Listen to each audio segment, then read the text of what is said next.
अङ्गं हरेः पुलकभूषणमाश्रयन्ती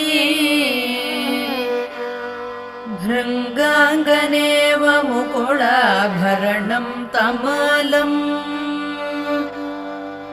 अङ्गीकृताखिलविभूतिरपाङ्गलीला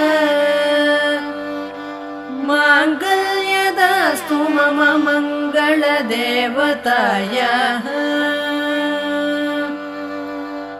मुग्धा मुहुर्विदधति वदने मुरारेः प्रेमत्रपा प्रणिहितानि गतागतानि मालादृशोर्मधुकरीव महोत्पलेया सा मे